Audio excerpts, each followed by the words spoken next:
Baik Bapak Ibu, Assalamualaikum warahmatullahi wabarakatuh. Kembali lagi dengan saya di channel saya. Terima kasih buat teman-teman dosen yang terus mendukung channel ini. Jangan lupa untuk terus mendukung channel ini dengan cara mengklik tombol subscribe, like, share, dan komen.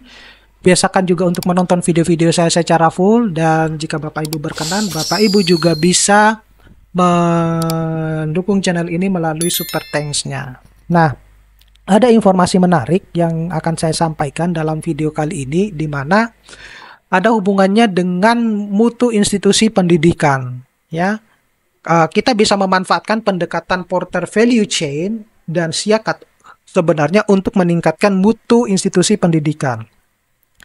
Nah, dalam dunia pendidikan tinggi yang sangat dinamis, perguruan tinggi tak hanya menyediakan pengalaman akademik yang unggul bagi mahasiswa saja, namun juga menyederhanakan operasional dan mengurangi biaya sambil tetap menawarkan pengalaman akademik terbaik.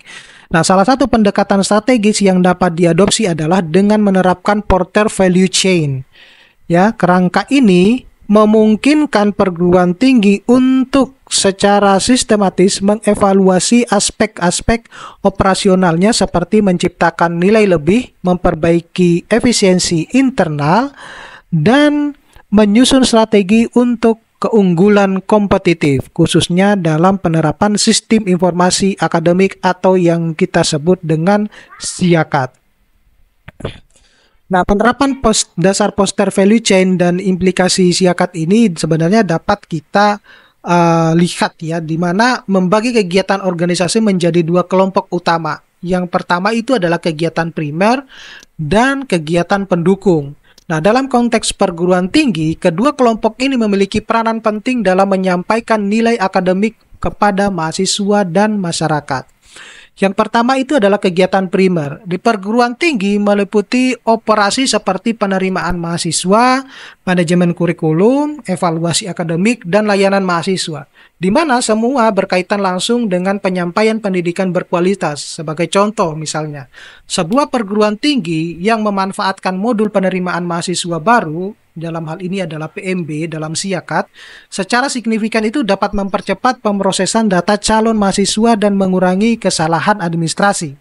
Hadirnya sistem yang telah terintegrasi dapat memudahkan pengelolaan data proses penerimaan mahasiswa baru, bahkan dalam penyebaran jadwal kuliah pun menjadi lebih efisien dan tepat waktu. Kemudian, ada kegiatan pendukung, di mana kegiatan pendukung itu mencangkup infrastruktur teknologi, manajemen sumber daya manusia, dan pengembangan teknologi. Meskipun tidak langsung terlihat oleh mahasiswa, kegiatan ini memainkan peranan penting dalam kelancaran operasional akademik. Nah, mengapa sebenarnya SIAKAT itu sangat krusial dalam operasi perguruan tinggi? Nah, implementasi SIAKAT yang baik mampu sebenarnya menyederhanakan berbagai aktivitas operasi dalam retail nilai perguruan tinggi. Yang pertama itu manajemen kurikulum.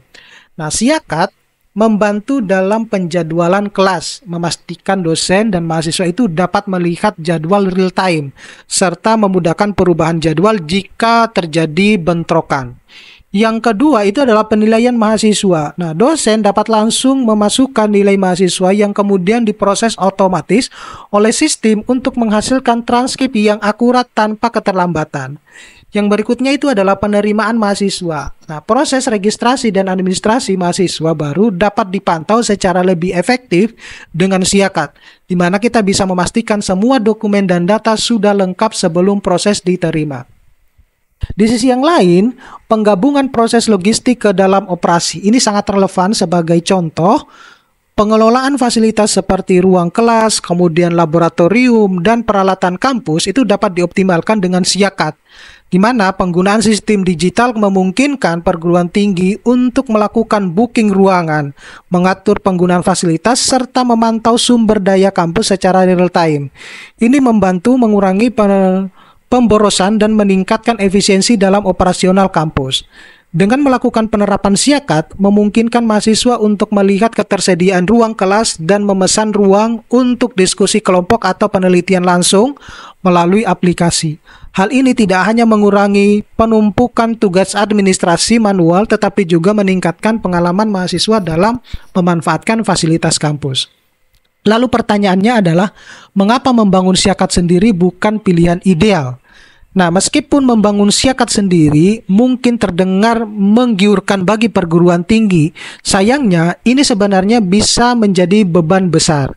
Perlu adanya penyesuaian sistem untuk proses pengembangan Siakat dari awal, terutama dalam hal sumber daya, baik dari segi biaya, infrastruktur, maupun tenaga ahli.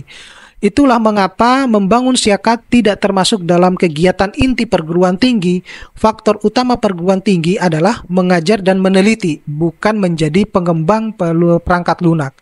Nah, sama halnya yang disampaikan oleh Dr. Jimmy STMIS CISA, Kepala Direktur Sistem Informasi Manajemen Universitas Surabaya, ia menguraikan bahwa kompleks pengembangan sistem IT di perguruan tinggi, ya, menurutnya outsourcing merupakan pilihan yang lebih menguntungkan bagi perguruan tinggi. Nah, pengembangan sistem di perguruan tinggi sangat kompleks, apalagi jika memenuhi setiap kebutuhan dengan aplikasi. Nah, agar proses yang rumit ini bisa berjalan lancar, perguruan tinggi memerlukan sumber daya yang besar agar terkoordinasi dengan baik. Nah, selain itu, dia juga menjelaskan bahwa pada acara workshop strategi pengolahan infrastruktur dan sistem perguruan tinggi itu mendukung good governance di dunia pendidikan. Nah, selain itu, biaya terkait dengan pengembangan sistem termasuk pemeliharaan jangka panjang dan pembaruan keamanan seringkali membengkak. Alhasil, proyek semacam ini bisa menanamkan lebih banyak waktu dan dana ya daripada yang direncanakan. Sangat disayangkan, bukan? Sebagai contoh, sebuah perguruan tinggi memutuskan untuk mengembangkan sistem akademik internal tetapi mengalami keterlambatan lebih dari 2 tahun dari target pengembangan yang seharusnya selesai dalam waktu 3 tahun menjadi 5 tahun. Sehingga biaya yang dikeluarkan meningkat 2 kali lipat dari anggaran awal. Nah, ketika sistem akhirnya berfungsi, teknologi ini digunakan sudah mulai ketinggalan zaman, tentu akan memaksa mereka untuk melakukan perombakan besar-besaran lagi. Nah, selain teknologi, masih banyak lagi kebutuhan sistem yang masih perlu dikembangkan karena ada regulasi baru dari pemerintah seperti kebijakan SPMI, yaitu Sistem Penjaminan Mutu Internal, MBKM, Merdeka Belajar Kampus Merdeka, dan lain sebagainya. Nah, tentu sistem ini sudah dibuat dalam kurun waktu 4 tahun sebelum relevan dengan kebutuhan terbaru. Nah, untuk itu perguruan tinggi itu perlu pengembangan lagi dan pastinya butuh anggaran tambahan. Nah, di sisi yang lain, kita bisa menggunakan Siakat yang sudah teruji dan kustomisasi melalui API, ya, di mana di situ bagi perguruan tinggi yang berfokus pada penyederhanaan operasional dan pengurangan biaya, solusi terbaik adalah mengadopsi Siakat yang sudah mapan dan memiliki rekam jejak keberhasilan, di mana Siakat ini berbasis cloud yang memungkinkan perguruan tinggi bisa beradaptasi cepat terhadap perubahan kebutuhan akademik. Bahkan regulasinya juga tanpa memerlukan investasi besar dalam pengembangan teknologi. Nah, investasi awal seperti ini mungkin tampak mahal ya, namun seringkali terbayar dengan sendirinya jika kita mempertimbangkan faktor-faktor seperti alokasi sumber daya manusia, infrastruktur, dan waktu. Namun, dengan memanfaatkan antarmuka pemrogram aplikasi atau yang disebut dengan Application Programming Interface, ya, atau disingkat dengan API, perguruan tinggi dapat mengembangkan proses bisnis unik tanpa harus membangun seluruh sistem dari awal.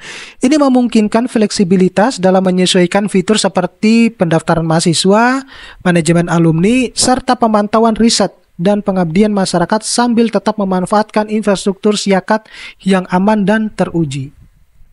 Nah, mitra terpercaya ini dapat dalam implementasi Siakat, ya, tentunya ini selama lebih dari 20 tahun itu Sevima telah membangun Sevima Platform, ya, di mana Sevima Platform ini adalah Siakat yang berbasis cloud melayani lebih dari 1.200 perguruan tinggi di Indonesia, di mana Sevima ini memiliki pengalaman luas dalam mengintegrasikan dan menyesuaikan Siakat untuk berbagai jenis rumpun perguruan tinggi, baik swasta, negeri, hingga kedinasan. Dan juga dari berbagai jumlah student body dari hanya 7 hingga 17.800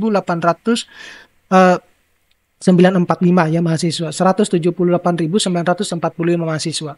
Jadi jika perguruan tinggi ingin siakat yang kuat, fleksibilitas dan scalable, Sevima platform adalah pilihan yang tepat. Apalagi siapa ingin kesulitan ya membangun sistem sendiri ketika ada bantuan dari yang terbaik ya, terutama tugas utama perguruan tinggi mengembangkan tridharma perguruan tinggi ya.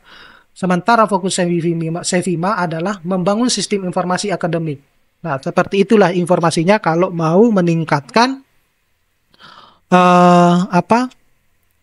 mutu ya pendidikan tinggi di sebuah institusi. Terima kasih, mudah-mudahan ini bisa bermanfaat. Nanti kita ketemu pada video-video berikutnya. Saya akhiri, assalamualaikum warahmatullahi wabarakatuh.